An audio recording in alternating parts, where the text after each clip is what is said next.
Hey guys, level up in past के episode 82 को लेकर अपन आ चुके हैं। जैसा कि लास्ट एपिसोड में हम लोगों ने देखा था कि योसंग और बुल्की का फाइट स्टार्ट हो गया था। अब एपिसोड 82 के स्टार्टिंग में सीन दिखाया जाता है जिस पर जिन्नो सोच रहा होता है कि योसंग तुम अपना सोल के साथ क्या सोल खेल रहे हो। यहाँ पे हमारा शेड्यूलर्स का सीन दिखाया जाता है जो अपना स्ट्रिंग के मदद से बुल्की का बॉडी को लपेट देता है और अटैक करने के लिए रेडी हो जाता है। ये देखकर जिन्नो बताता है कि एल्डर इस टाइम पे बुल्की का बॉडी पे अटैक करना सही नहीं होगा, इससे हमारा योसंग का सोल पे भी हार्म पहुंच सकता है। जैसे ये शेड्यूलर सुनता है बताता है तो चलो इस टाइम को हम लोग यूज करते हैं यहाँ से भागने का तौर पे, इससे पहले कि वो लोग यहाँ पे आ जाए।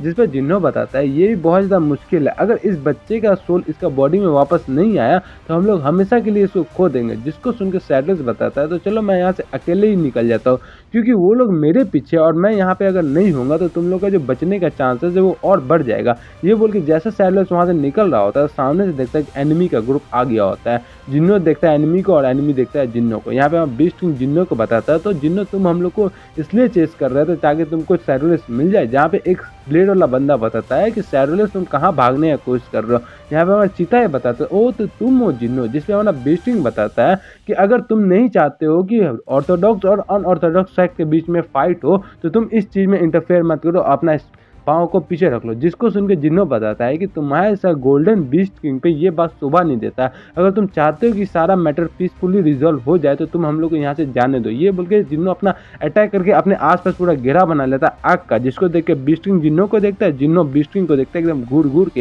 यहाँ से चीता बताता है कि वो चंग अभी तक आया नहीं, जिसपे हमारा माइंड मास्टर बताता है उसको पहले ही दांग यूसंग ने डिफीट कर लिया। ये सुन के दोनों ही हैरान हो जाता है और मन में सोचता है माइंड मास्टर कि अगर जिन्नो को पता चली है कि हम लोग यहाँ पे बुल्की को मारने के लिए आए तो इसका बहुत ज़्यादा एडवांटेज ले लेगा वो। हम लोग ने कुछ ज़्यादा ही अंडर एस्टिमेट कर लिया दांग यूसंग को। हम लोगों ने सोचा था अगर अपने प्लान के बारे में दांग यूसंग को बता देंगे तो वो हम लोग का फ़ायदा कराएगा, लेकिन ये तो हम लोग को उल्टा ही हो गया। लेकिन अभी भी पूरा सिचुएशन हम लोग के खिलाफ नहीं है। जिसमें हमारा बीस्टिंग पूछता है क्या माइंड मास्टर से कि तुम क्या सोचो इस करंट सिचुएशन को लेकर के। जिसमें माइंड मास्टर बताता है कि मास्टर अभी हम लोग के पास ब्लड बैटल मेंबर्स बहुत कम है, जिसकी वजह से वापस से फॉर्मेशन बनाना बहुत ही ज़्यादा इम्पॉसिबल टास्क है, इसलिए हम लोग कुछ कर नहीं सकते। और रही बात जिन्नो का, तो आप और जिन्नो सेम ही लेवल के आसपास ही हो तो आप उससे भिड़े रहोगे। जिसपे हमारा जो मेजर फोर्स बुल्की है वो तो बहुत ज़्यादा कैपेबल दिख नहीं रहा है, तो जो कि हम लोग के लिए अच्छा ही है। और रही बात योंगसोंग की तो वो पीछे ही रहा पड़ा है, तो जाहिर सी बात है ये लोग उसको प्रोटेक्ट करने का जरूरी ताकत दिखाएंगे। और रही बात शेड्यूलर्स का तो हम लोग उसको आराम से कैप्चर कर सकते हैं। जैसे शेड्यूलर सुनता है वो लोग घूर के देख रहा होता है,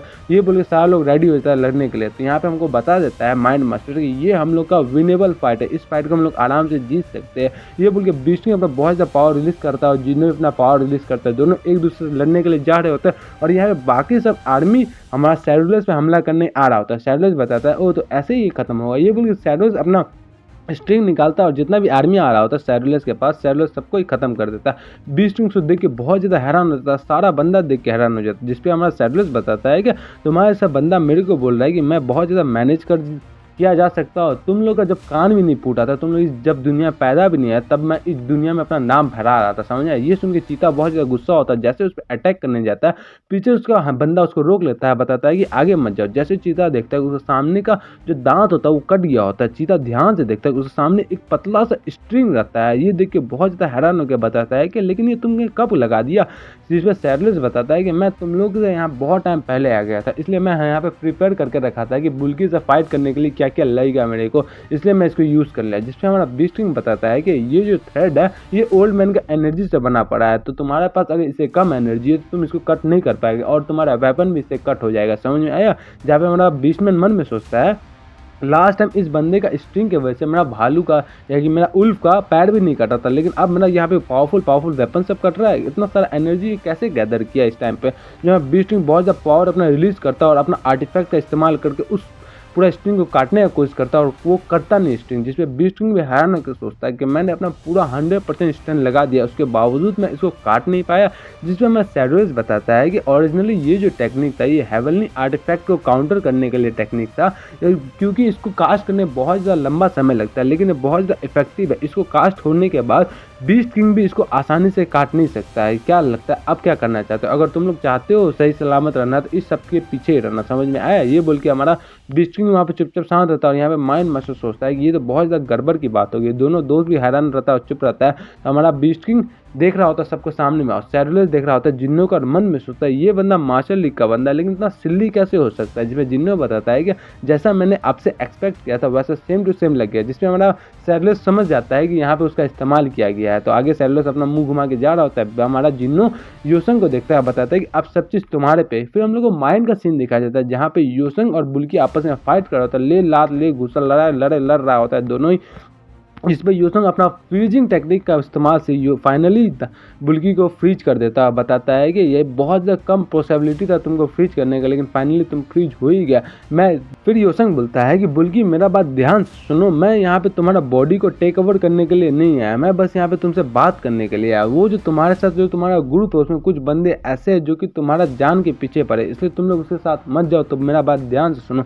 जैसे ये बुल्की सुनता है, बुल्की बताता है कि तुमको क्या लगा मैं ये नहीं जानता। ये सुन के योसंग ये बहुत ज़्यादा हैरान हो जाता है। तो बुल्की अपना बहुत ज़्यादा पावर रिलीज करके योसंग का आइस को हटा देता है और पूरा उसका एनर्जी रिलीज करके बताता है क्या मैं तो तुमको शुरू से ही दिखा रहा हूँ, सारा बंदा मेरे पीछे मेरे को मारने के लिए आ रहा है। ये जैसे तुम्हारा योसंग सुनता है, बताता है क्या मैं तो अपना एनर्जी का पूरा खत्म हो गया मेरे पास, अब मेरे पास बस एक ही रास्ता बचा हुआ है कि मेरा जो आधा एनर्जी है जो कि मेरा रियल बॉडी में जाके वो flame separation grand art perform कर रहा है उसको मैं अपना इस सोल में वापस बुला लूँ, जिसकी वजह से बहुत ज़्यादा मुश्किल होगा कि मेरा वो बॉडी का टेम्परेचर ऑटोमेटिकली बहुत ज़्यादा स्पीड से गिरने लगेगा। लेकिन तब तक के लिए मेरे को इसको कंट्रोल करना है और तब तक के टाइम में मेरे को इनको कन्विंस करके वापस अपने बॉडी में जाना पड़ेगा। ये उस रिस्क लेता है, अपना बॉडी को जो आधा एनर्जी उसका मेन बॉडी में रहता है उसको यहाँ पे बुला लेता है। जैसे वहाँ जाता है जिन्नो भी हैरान हो जाता है, बताता है कि इसका बॉडी का जो टेम्परेचर वो बहुत स्पीड में गिरने लगा रहा है, ऐसे ही चलते रहा तो यहाँ पे योसंग तो मर ही जाएगा। ये बोल के हमारा बुल्की भी हैरान हो जाता है, क्योंकि अचानक से योसंग के पास फायर का पावर आ गया होता है। बताता है बुल्की कि योसंग क्या तुम फायर टेक्निक भी इस्तेमाल कर सकते हो। अब मेरे को समझ में आया तुम्हारा जो सेंसे है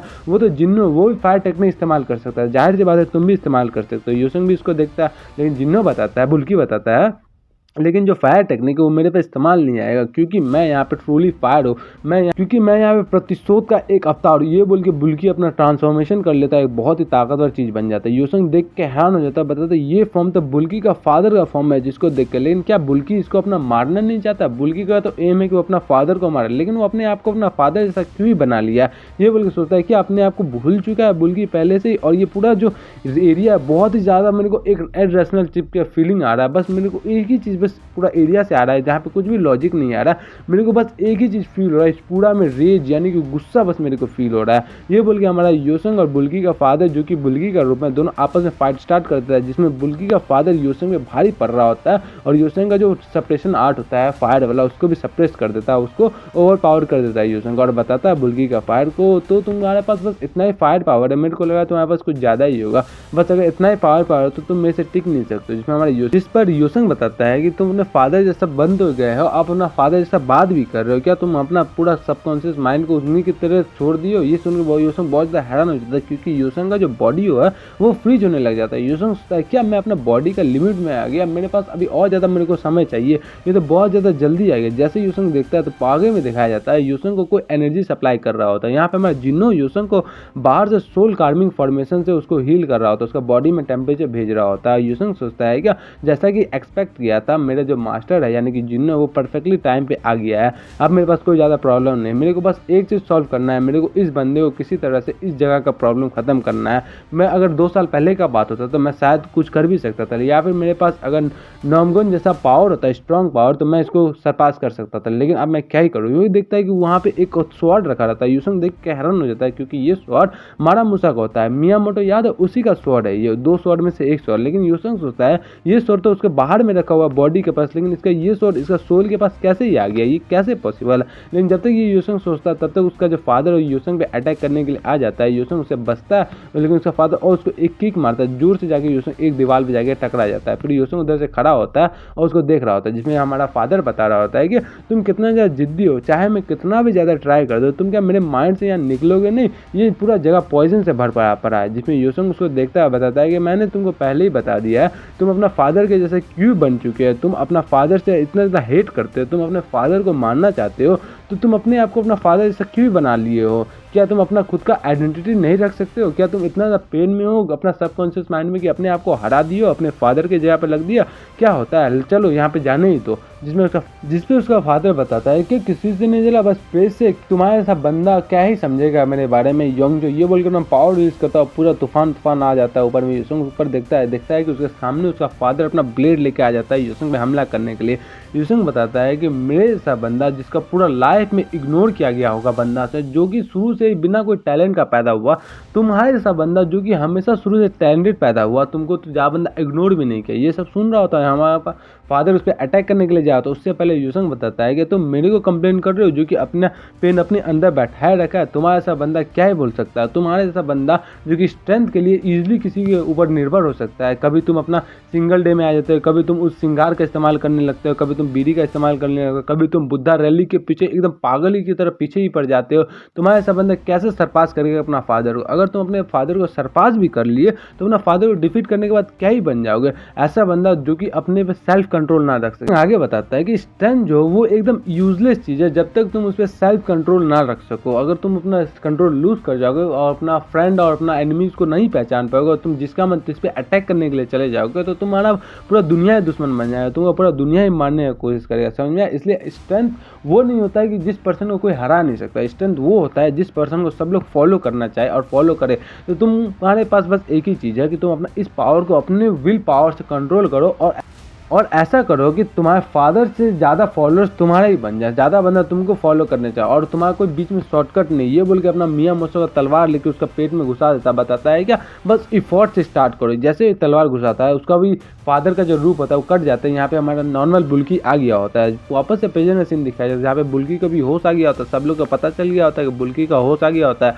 फिर हम लोग को जिन का सीन दिखाया जाता है जहाँ पे यूसुंग बता रहा होता है कि ओ आप फाइनली खत्म हो गया, जिसमें बुल्की बता रहा होता है क्या मेरे को कितना इफोर्ट करना पड़ेगा इस कर्ज को ओवरकम करने के लिए। मैं इस कर्ज में को अपना पावर बोलूँ या फिर मैं अपना फैमिली का बर्डन बोलूँ, मैं इसको बोलूँ क्या, मेरे को और कितना इसको इंडोर करना पड़ेगा इस पेन को, कब तक मैं इस श्रृंगार में अपना डिपेंड रखूँगा, कब तक मैं कितना ज़्यादा इफोर्ट और करूँ। जिसमें हमारा यूसुंग बताता है कि इफोर्ट नहीं, तुमको इसको इंडोर और सरपास करना है। तुमको बस एक ही चीज़ करना पड़ेगा, तुमको अपना फेथ पे भरोसा ही रखना पड़ेगा और बस करते रहना पड़ेगा। समझा? तुम्हारे पास कोई कॉर्नर नहीं है, तुम्हारे पास कोई शॉर्टकट नहीं है, तुम हार नहीं मान सकते, तुम भाग नहीं सकते हो, बस तुम एक ही चीज़ कर सकते हो, इस कर्ज से हेड ऑन हेड लड़ सकते हो। ये बोल के हमारा इस एपिसोड का इस सीन को यहीं पे खत्म। अरे एक मिनट, तुम लोगों को मैं एक बात बताना भूल गया कि वो मियाँ मोसो को तलवार यूसुंग के पास कैसे पहुंचा। इस बात का तुम लोगों को थोड़ा डाउट रहेगा तो मैं बता देता हूँ। मियाँ मोसो के पास दो तलवार था, मियाँ मोटो के पास दो तलवार था, एक मारा मासा था, एक कोई और था। तो दोनों तलवार का अलग अलग खूबी था। एक जो तलवार था जो योंगचो ले गया था, उस तलवार का खूबी ये था कि वो जो अटैक है उस अटैक को एब्जॉर्ब करता है और एब्जॉर्ब करने के बाद में उस अटैक को एक साथ ही छोड़ता है। और दूसरा जो तलवार जो यूसुंग के पास है जो कि टूटा हुआ तलवार है, उस तलवार का पावर ये है कि वो जो इविल एनर्जी यानी कि सोल एनर्जी उस पर वो हमला करता है। और यूसुंग अपना सोल बॉडी में वहाँ पे गया था और इस तलवार जो है वो सोल बॉडी के साथ जा सकता है। तो इसलिए ये तलवार यूसुंग का सोल के साथ हमेशा रहेगा, इसलिए ये तलवार यूसुंग का सोल में मिल गया। आप समझ में? और इसी सोल तलवार की वजह से जो उसका फादर का जो सोल था यानी कि मेमोरीज था, इविल एनर्जी था, उसको खत्म किया यूसुंग ने। समझ में आएगा सारा बात? यही था वो पूरा चीज़ का कर। तो चलो यहीं पे हम लोग इस पार्ट को ख़त्म करते हैं। तो यहाँ तुम लोग को ये भी पता चल गया होगा कि अगर मियाँ मोटो कुछ सोल को अगर पोजेस करने की कोशिश करता होगा तो मियाँ मोटो अपना सोल में स्ट्रॉन्गेस्ट बंदा होगा क्योंकि उसके पास ये वाला तलवार है। वाह जी वाह, मियाँ मोटो तो गजब ही है यार। चलो मिलते हैं नेक्स्ट वीडियो में, तब तक के लिए बाय बाय। और इसका नेक्स्ट पार्ट जो है मेम्बर्स लोग के लिए ऑलरेडी अवेलेबल है और आप लोग के लिए कल शाम 4 बजे आ जाएगा या परसों शाम 4 बजे अपलोड कर दूंगा, ठीक है ना? तब तक के लिए बाय बाय। डेली शाम 4 बजे